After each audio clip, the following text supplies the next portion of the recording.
yo sí creo que la convocatoria que ustedes han realizado pues merece poder compartir un par de reflexiones.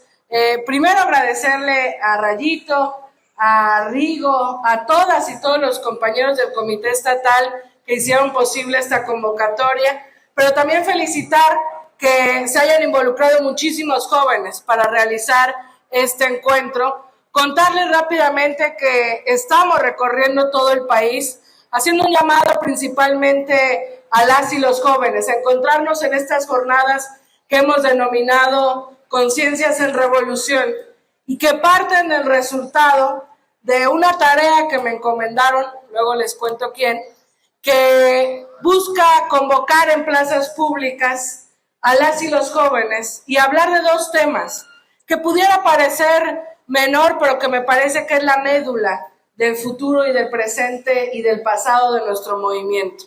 Es hablar de las tres transformaciones que nos permita entender por qué somos la cuarta transformación y contar un poco también la historia de nuestro movimiento, porque no ha sido fácil llegar a donde hoy estamos y me parece que a veces vale la pena reflexionar así en público, en la plaza pública, sobre todo con jóvenes, pero también, por supuesto, con los no tan jóvenes de apariencia, pero con juventud acumulada, que les decimos, porque el momento que estamos viviendo, compañeras y compañeros, es un momento interesantísimo, es un momento que va a marcar pauta de una nueva era en nuestro país. Y iniciaría yo diciendo eso. Cuando hablamos de la cuarta transformación, no hablamos de un 4 expresado en una mano para una foto. No hablamos de una letra y de un número que puede parecer un eslogan de campaña o de campañas. Estamos hablando de un proceso de cambio, de un proceso largo de transformación y que no llegó tampoco de la nada ni por generación espontánea. La cuarta transformación es el resultado de muchas luchas del pueblo de México, de muchas luchas de otros jóvenes, muchos jóvenes que no pudieron ver lo que hoy estamos viviendo en este país, muchos jóvenes que militaron en la clandestinidad, muchos jóvenes que se escondían para poder tener un evento, un acto político, muchos jóvenes y no tan jóvenes que salían a las calles a pegar un cartel de manera rápida en la madrugada, con la posibilidad de que los detuviera una patrulla y eso pudiese significar la cárcel, la tortura o la desaparición. Y eso jamás hay que olvidarlo, porque yo di seguimiento al proceso de difusión de este encuentro con Rigo, con muchos de ustedes, y vi que salían a pegar carteles convocando a las juventudes a este evento. Vi que salieron a difundir, a entregar volantes, y yo creo que vale la pena recordar que hubo un momento en este país donde no se podía hacer política, porque no podemos olvidar que en la historia moderna de nuestro país, por lo menos en el último siglo, gobernó 70 años un partido que fomentó una forma de hacer política arbitraria, autoritaria, represiva, que no perdonó durante mucho tiempo que otro tipo de personas pensaran distinto y que a cualquier intento de oposición reprimió.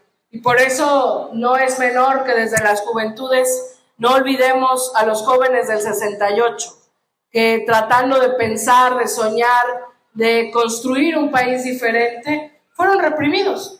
Y hubo jóvenes que fueron desaparecidos, jóvenes que fueron asesinados en una plaza pública. Por eso hablar desde la juventud, para la juventud y con la juventud en una plaza pública hoy, pudiera seguir siendo profundamente revolucionario. Porque en este país donde hubo un gobierno que intentó callar a las y los jóvenes, que los reprimió, que los masacró por imaginar y soñar un país distinto, hoy en 2023 podemos decir que este país ha cambiado y que estamos en las plazas públicas, en las calles, poniendo volantes, carteles, haciendo política las juventudes.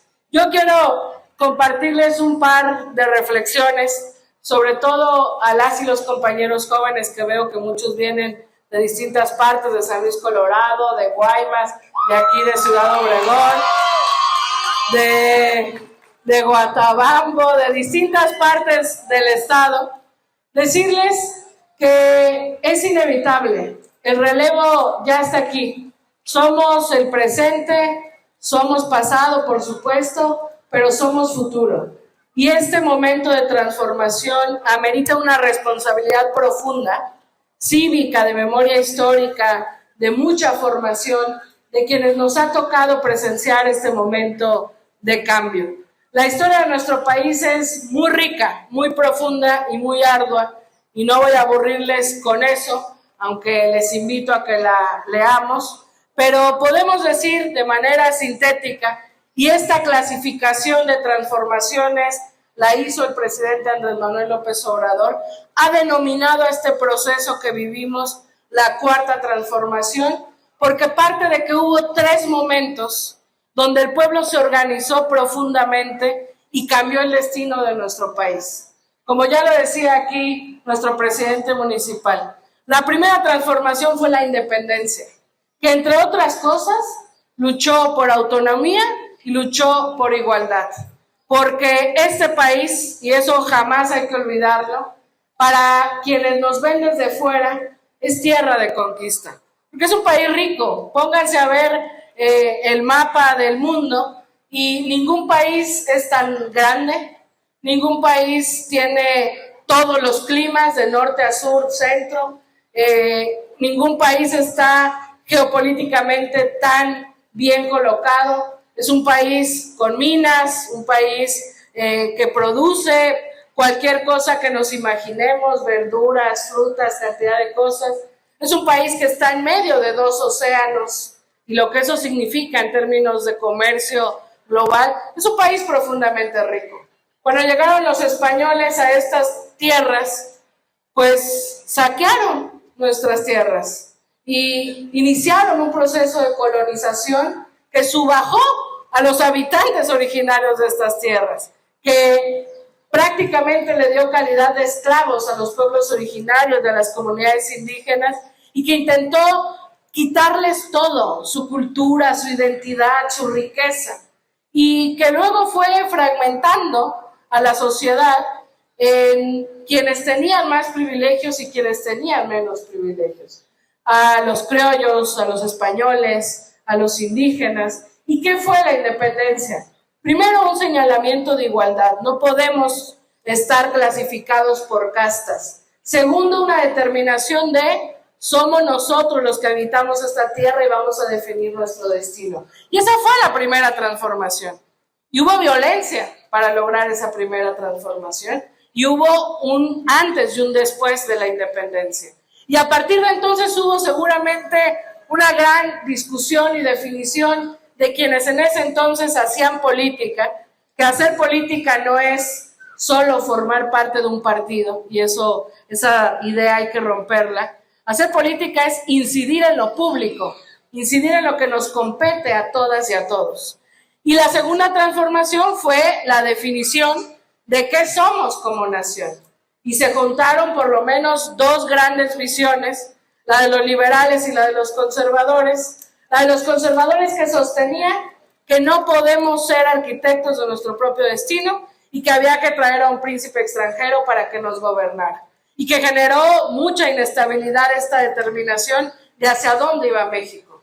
Afortunadamente ganaron los liberales con el apoyo de las mayorías e instauraron lo primero que fue delineando una nación de derechos, de leyes, que entre otras cosas separó el Estado de la Iglesia, pero que inició, digamos, esta segunda etapa de transformación.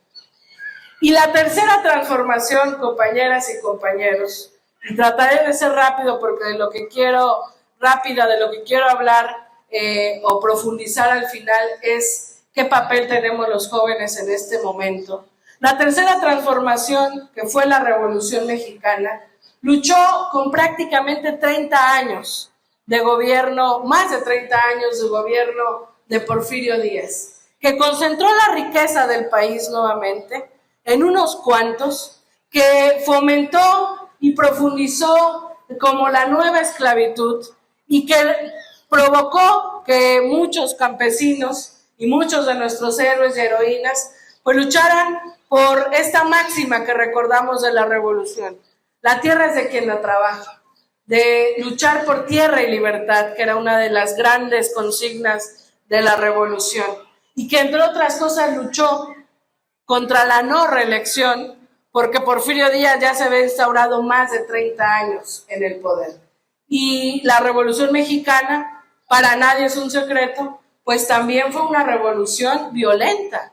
Hubo miles de personas, de mexicanas y mexicanos, que a lo mejor no sabían tomar un arma, pero que estuvieron dispuestos a iniciar una nueva etapa del país. Y de ahí venimos. Esos 3 momentos han marcado el destino distinto de nuestro país. ¿Qué pasó después de la Revolución Mexicana? Y les pido que pongamos un poco de atención y reflexión a esto.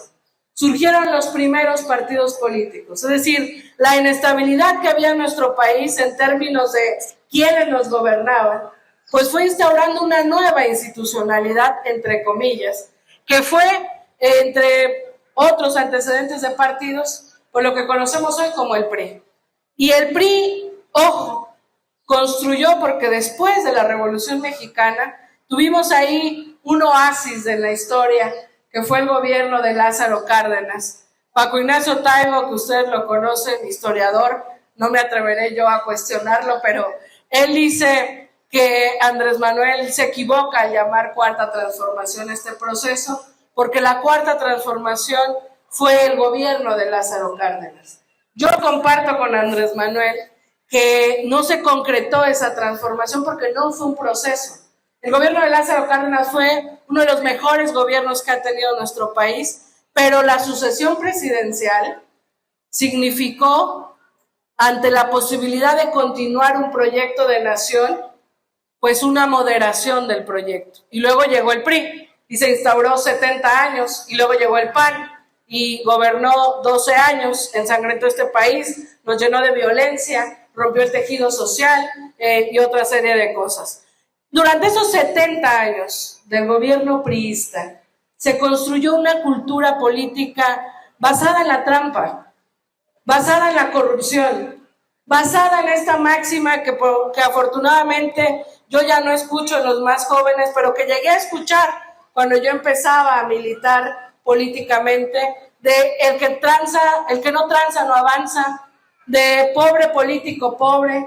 Estas máximas que plantearon y profundizaron en la conciencia del mexicano, que todos los políticos eran iguales, porque todos llegaban para robar. Y no hay gobierno en las últimas décadas priista que no esté caracterizado, pues ustedes qué me van a decir si tuvieron aquí a Claudia Pavlovich, no hay gobierno pasado priista que no esté caracterizado por el saqueo, por la corrupción, por el cinismo, por el abandono a las mayorías. Y esos 70 años del priismo, que en el 2000 hubo un engaño del panismo, que prometió un cambio y que no hay que negar que la gente votó mayoritariamente por ese cambio y que de inmediato fue traicionado, porque lo dijimos desde ese entonces, PRI y PAN eran lo mismo. Hoy, pues ya lo vemos, van juntos. Teníamos razón, la historia nos dio la razón, eran lo mismo. Pero esos 70 años y esos 12 años del panismo prácticamente constituyeron un siglo de una forma de hacer política, de una manera de gobernar y de un intento de robarnos la esperanza. Porque si pensáramos del 68 que yo decía hace rato, en el que jóvenes estudiantes salieron a una plaza pública, salieron a marchar, y lo único por lo que luchaban era por justicia, por igualdad, y fueron respondidos con balas, con desaparición, con tortura. Si pensamos del 68, compañeras y compañeros, al 2018, que fue cuando concretamos el inicio de un cambio verdadero, pasaron por lo menos 50 años. de luchas del pueblo de México en cualquier rincón del país, de resistencias, de oposición, de marchas, de señalamientos hacia el mal gobierno, de militancia que buscaba y se aferraba a que este país un día iba a cambiar. En el camino, por supuesto, hubo quienes cedieron al sistema y mejor se unieron porque pensaron que no podían cambiarlo. En el camino también hubo gente que se dio por vencida y que regresó a sus casas con los sueños rotos, pensando que nunca iba a cambiar el país. Pero afortunadamente, y eso los jóvenes ahora tenemos que agradecerlo profundamente, hubo mucha gente que jamás se dio por vencida y que se aferró a la idea de que este país un día podía ser distinto, que se aferró a que este país un día iba a salir adelante, que se aferró a que este país un día iba a tener un gobierno del pueblo y para el pueblo. Y si pensamos, insisto, del 68 al 2018 pasaron 50 años, y lo que eso significa en términos de varias generaciones. Y en el 88 hubo una primera irrupción electoral que mandató un cambio y que hubo un fraude electoral que, si pensamos también del 68 al 2018, pues pasaron 30 años. En 1988 hubo un fraude electoral y era como una manera del Estado decirle a la gente: no importa por quién votes, yo voy a trampear y yo siempre voy a tener el poder. E insisto que hubo mucha gente que resistió a pesar de ese fraude.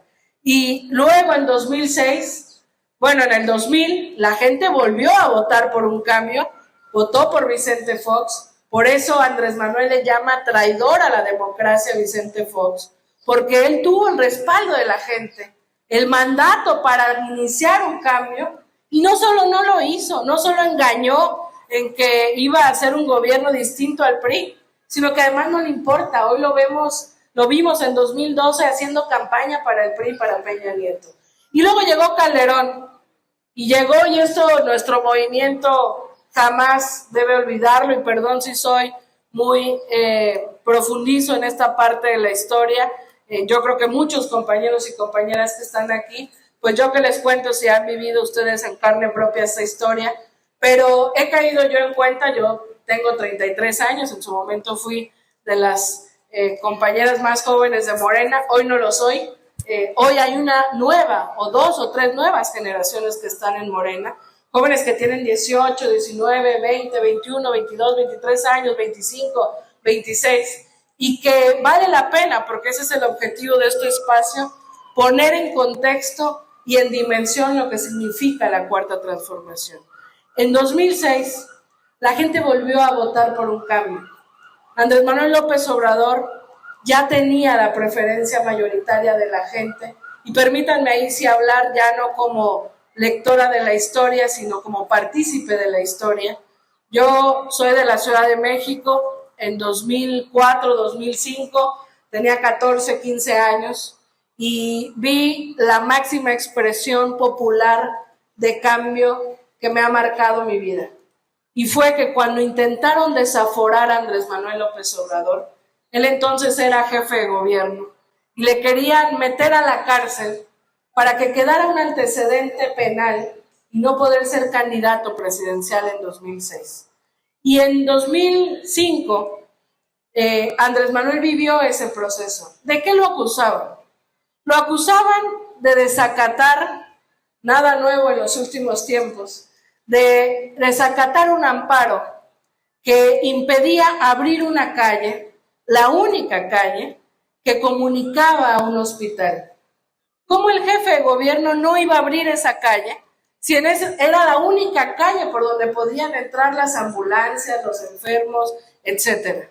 Era un pretexto, por supuesto. Era la primera judicialización, yo creo, moderna de la política, para sacar a la mala, por la vía judicial, Andrés Manuel, de la contienda electoral. ¿Y qué pasó en ese tiempo, el desafuero?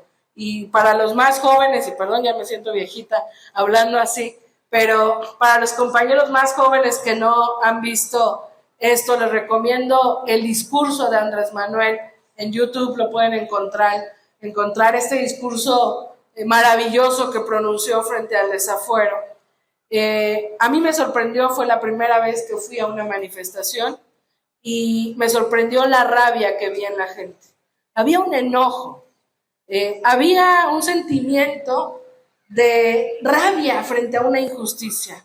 Y para mí era increíble pensar que toda la gente se quejaba siempre del gobierno y que había una expresión popular en defensa de su gobierno, en defensa de un jefe de gobierno que construyó hospitales, universidades, preparatorias, que reconstruyó el centro histórico, que generó programas sociales, útiles escolares, uniformes gratuitos, que empezó a transformar la ciudad. Porque ustedes que conocen la Ciudad de México, pues ahora ven la Ciudad de México muy bonita, pero antes de que gobernara la izquierda, la ciudad no era lo que hoy es. Y antes del gobierno de Andrés Manuel, que fue el gobierno de Cuauhtémoc Cárdenas, pues inició este proceso de cambio en la ciudad.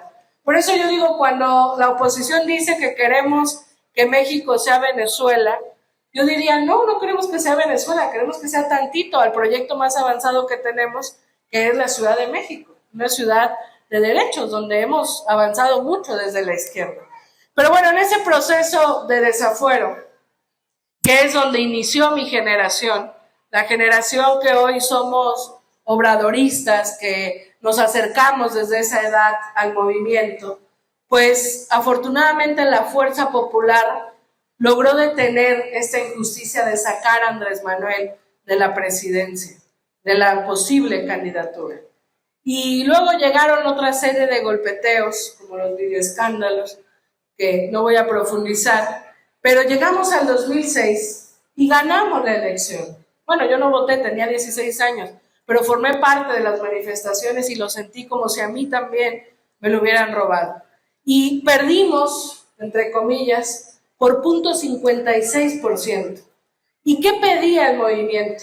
El movimiento, pues que venía acumulado desde hace varias décadas buscando un cambio en este país, pedía un recuento voto por voto, porque nos dimos cuenta que había casillas donde el movimiento tenía, no sé, 160 votos y que cuando lo pasaban al sistema le ponían 16 votos. Imagínense que eso nos hubieran quitado, de 160 votos en una casilla a 16, que lo hubieran hecho en la mitad de las casillas, claro que ahí estaba nuestro 0.56% o más.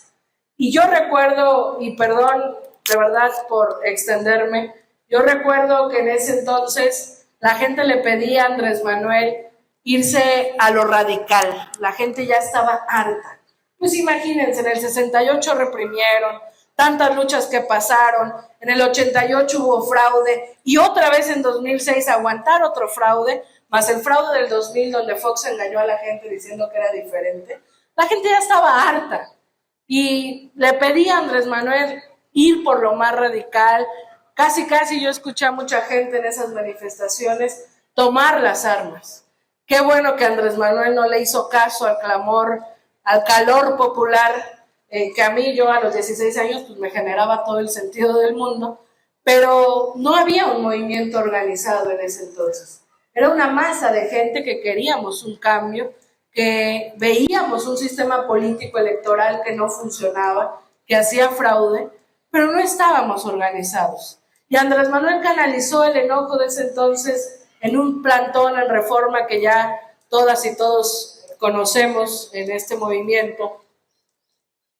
¿Y qué planteó, yo pienso, desde entonces Andrés Manuel? Pues que no era suficiente tener una mayoría dispuesta a cambiar las cosas si no estaba organizado, y que no podíamos ir por la vía electoral si no teníamos ni siquiera la capacidad de organizar, teniendo un representante de casilla que nos permitiera defender o luchar por los votos de la gente. Y a partir de entonces inició una organización profunda.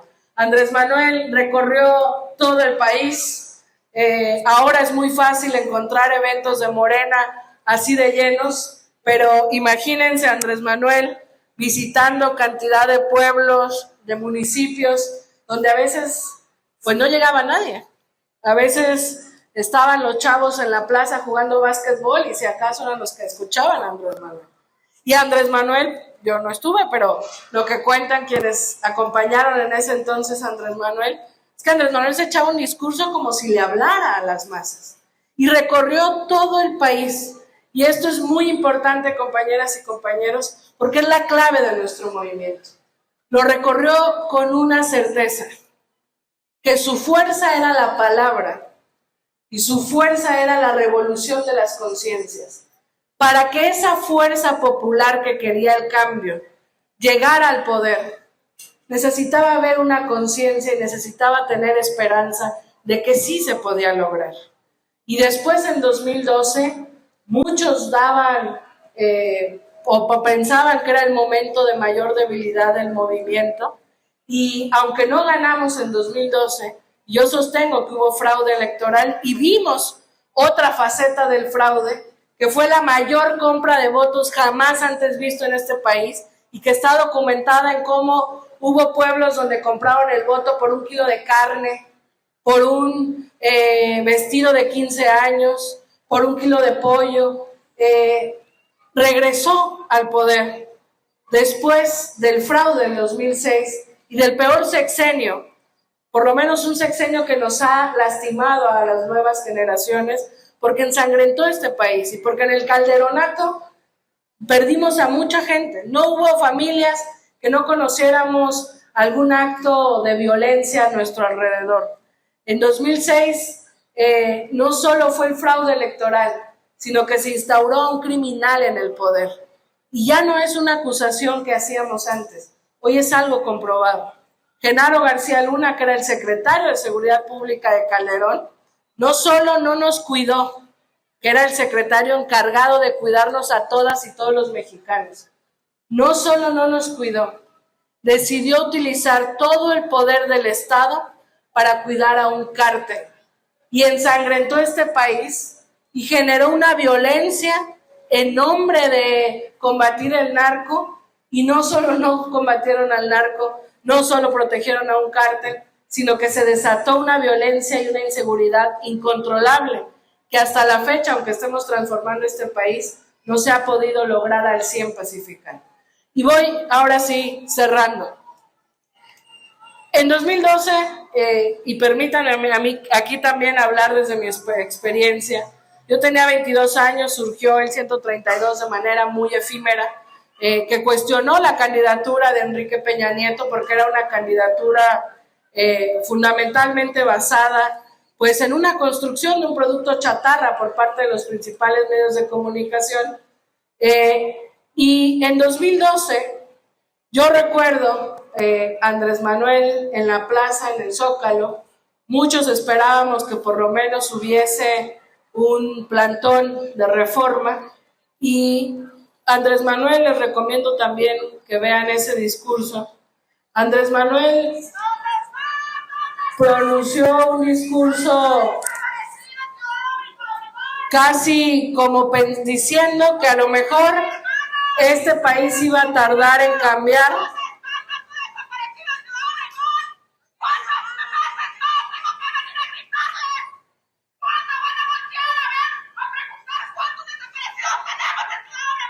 Ari o Isaí, si alguien se puede acercar para decirles que yo con mucho gusto en mi calidad de senadora les puedo atender ahorita, pero estamos en un evento partidista. Bueno, voy terminando, voy cerrando, compañeras y compañeros. En 2012, Andrés Manuel decidió renunciar a todos los partidos que le habían acompañado hasta entonces. Yo esperaba que él canalizara el enojo acumulado, porque otra vez era perder una elección, pues por lo menos en un plantón, y no planteó nada. Yo la verdad les confieso que esa vez me fui enojada con Andrés Manuel del Zócalo, porque no planteó nada, según en mi entendimiento de ese entonces. Y él decía que este proyecto, que cambiar el país podría llevar mucho tiempo, y que a lo mejor no nos tocaba verlo. Y yo a mis 22 años decía, ¿cómo a mí no me va a tocar ver cambiar este país? Pues esta no es la vía, me voy a otro lado. Pero tiempo después presentó un libro que les recomiendo. Habló de este libro el presidente hace poquito en una mañanera. Se llama No decir adiós a la esperanza. Y entendí absolutamente todo lo que estaba planteando Andrés Manuel en ese libro. Y de verdad termino con esto, pero es muy importante, sobre todo para los compañeros jóvenes, que tratemos de entender el momento que estamos viviendo. Andrés Manuel no quería solo ganar por ganar, porque para ganar podría haber pactado con muchos poderes fácticos y llegar sin problema. Él quería iniciar una revolución de las conciencias, un cambio de pensamiento, y entendía que teníamos que estar organizados para ganar con mucha ventaja y para que no nos robaran la elección. Y eso es lo que fue Morena. Morena se fue construyendo con esa idea. Y yo sostengo que Morena lo construimos de manera artesanal. Lo construimos en las calles, hablando con la gente, en las plazas públicas, bajo el sol, bajo la lluvia, con la gente diciéndonos locos, con la gente a veces diciendo que exagerábamos. Nos costó mucho trabajo construir Morena, pero sabíamos que era importante contar con una herramienta para llegar al poder. Y eso es una de las relevancias de este proceso de la Cuarta Transformación. Esta transformación que ha inició por la vía pacífica, por la vía electoral, por la vía cívica, por la vía de la conciencia, por la vía popular. Y eso es mucho más difícil y es una hazaña mucho más profunda que una revolución violenta. Y entendimos que Morena tenía que ser una herramienta para organizarnos, una herramienta para llegar a las elecciones y llevar al poder a gente con vocación de servicio, a gente que hiciera la política con honestidad.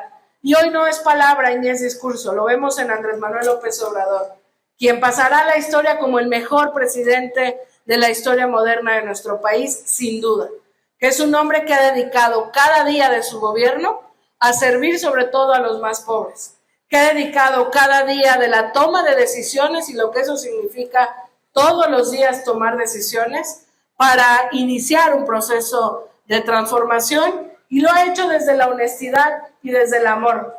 Y yo cierro con eso, dirigiendo este mensaje a las y los jóvenes. El momento que nos ha tocado vivir es un momento espectacular. Somos herederos de esas luchas, de ese pueblo que lloró, de ese pueblo que sufrió, de ese pueblo lastimado, de ese pueblo que nunca se dio por vencido, de ese pueblo que soñó un día con iniciar un mejor destino. Y hoy estamos en ese mejor destino. Hoy ha iniciado un proceso de transformación y hoy están las mejores condiciones para seguir luchando. Las y los jóvenes nos toca entender la historia del pueblo de México, nos toca ser muy responsables con esa lucha del pueblo de México y nos toca asumirnos herederos de esas luchas y pensar que ser relevo generacional no es, como dice el presidente, quítate tú porque ahora voy yo, porque tú ya eres viejo y ahora soy joven. No, ser relevo generacional implica entender que si durante 80 años se sustentó un sistema político basado en la trampa, basado en la corrupción, basado en el robo, este momento de transformación tiene que significar para las nuevas generaciones una nueva cultura política. Ser relevo generacional es ser un joven solidario con las causas de la gente, no ser insensible ante cualquier protesta, por ejemplo. Ser relevo generacional implica aferrarnos a que la política se puede hacer con honestidad, con ética, con vocación de servicio, con amor a los demás.